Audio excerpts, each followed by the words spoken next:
40 Acres and Maybe a Mule, Chapter 18. The next September morning was born singing.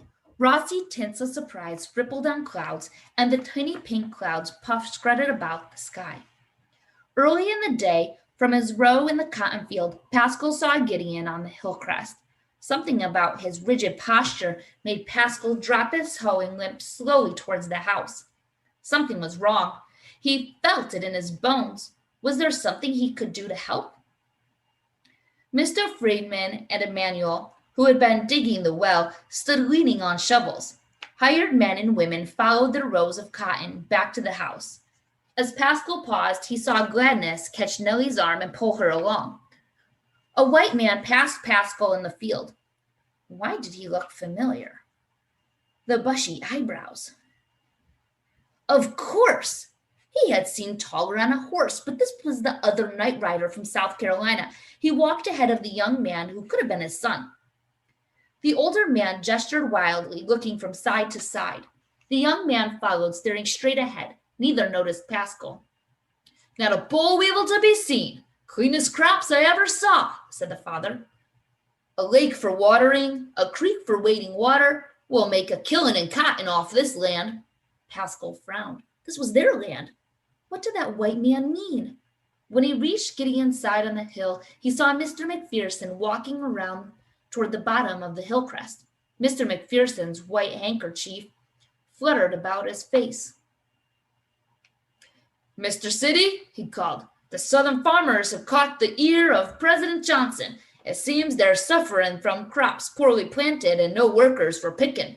Lowering his voice, he said, they lived for 200 years on slave labor, and now they're suffering. They want former slaves to return to their plantation fields. With a sigh, he went on. Circular 15 says Sherman lands are only available to white people. All former slaves must give up their lands. He wiped his face.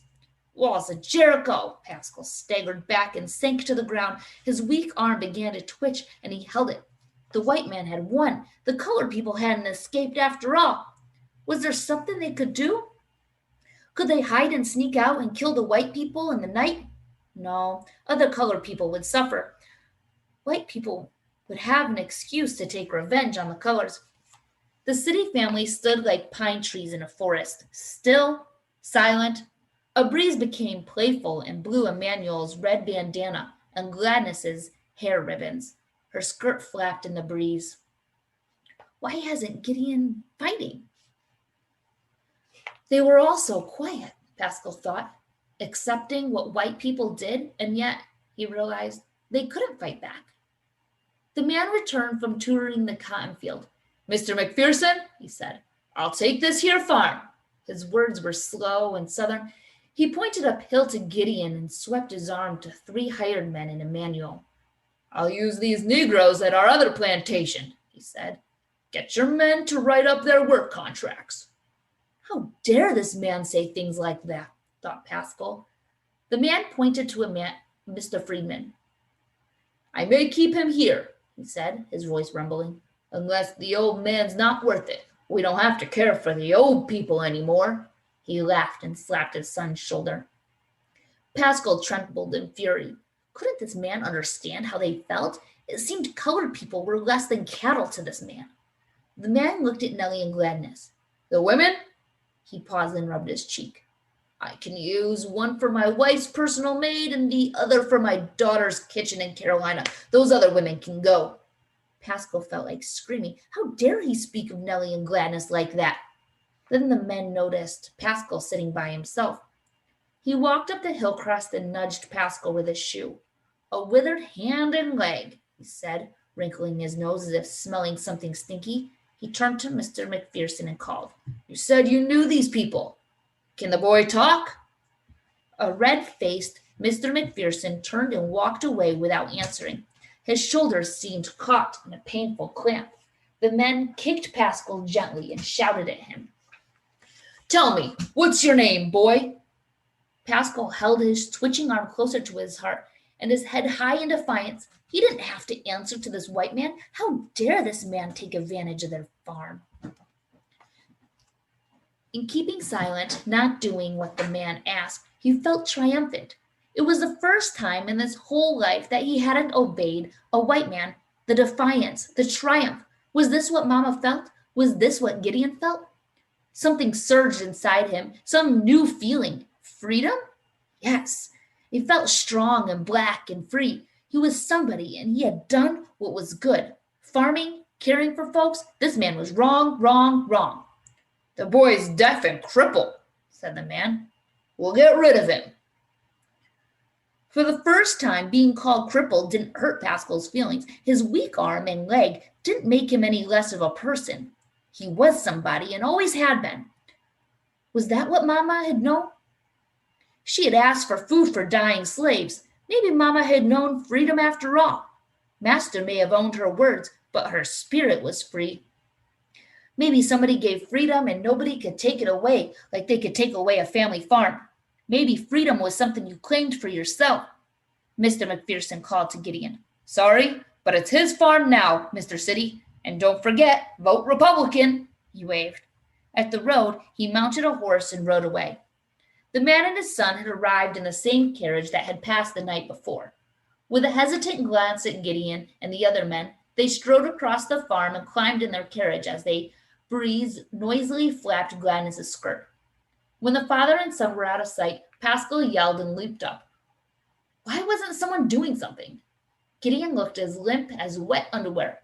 Pascal ran downhill to the dugout well and furiously pushed dirt back in. Those white men could not have the well they had spent weeks digging. That was something he could do. Over his shoulder, Pascal saw Nellie and Gladys hugging each other and weeping. Mr. Friedman straightened his back. Glancing at Pascal, he ran for his tools and began hammering loose the corner doors of the house. Emmanuel followed Pascal's lead too. He shoveled dirt back in the well with vengeance.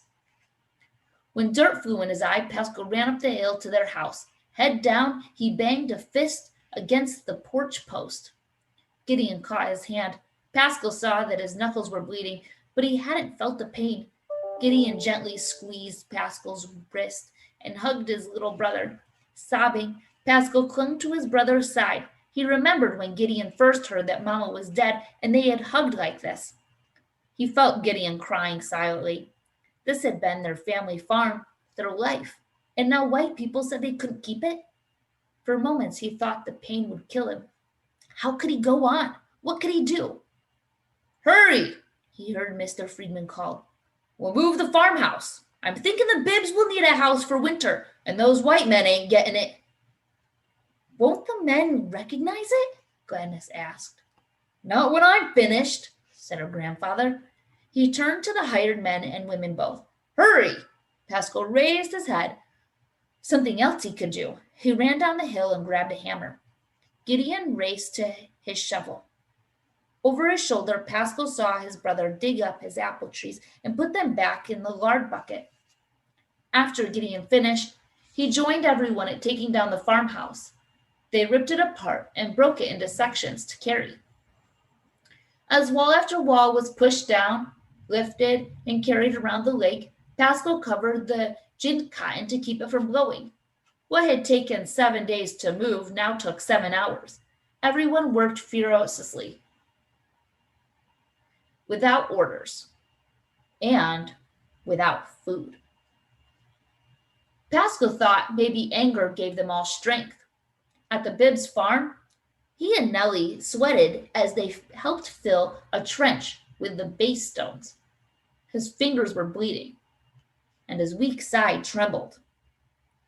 Mrs. Bibbs sat crying with little Naomi at her side. "There's no justice. You've been so very, very, very kind.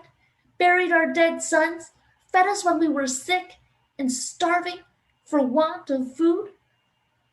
Real neighbors. I just can't understand it." Sitting shoulder to shoulder, Judith and Matthew sobbed.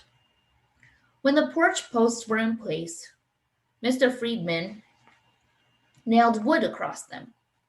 "Nobody can recognize this house now, I reckon. Alonzo's cow and the wedding chickens can sleep here in the winter," he told Mr. Bibb. "Alonzo Deliverance will bless you."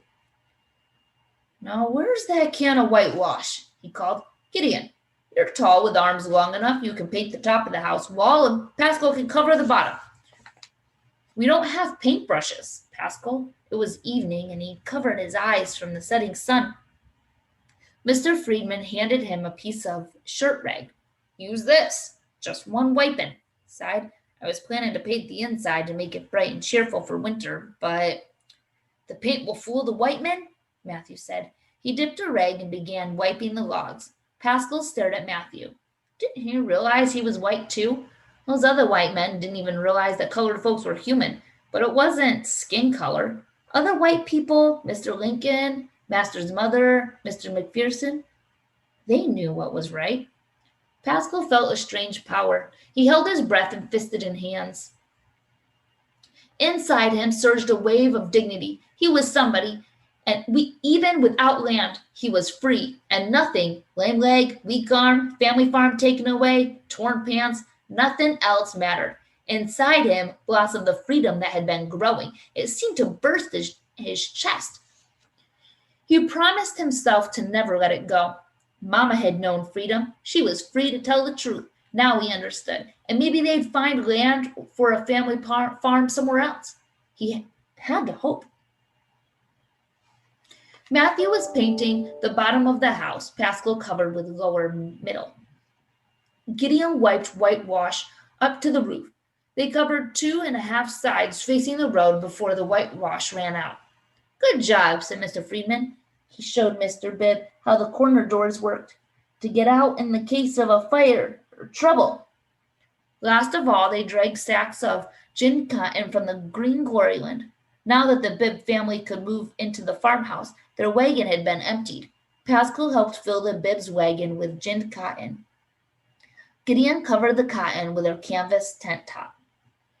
After that, they sat around eating and crying together by the lake as the thin moon rose. Sitting between Nellie and Judith, Pascal thought about their 40 acres, their family farm. He had helped Gideon ask for it, and he had outwitted some of the night riders. For months he had worked the farm the best he could, and he felt proud of that. For many years, colored people in America had farmed other people's lands, and their work had been stolen, Pascal thought. Now that they were free, and their farm had been stolen. He wondered if Gideon thought of burning the rest of the cotton, the part that was still in the field. But no, they had worked too hard to tend that cotton field, that green gloryland. He knew Gideon loved that cotton, and in spite of being a slow, maybe even lazy worker, Pascal was proud of it too. After supper, Emmanuel stood. Hired men and women stood with him.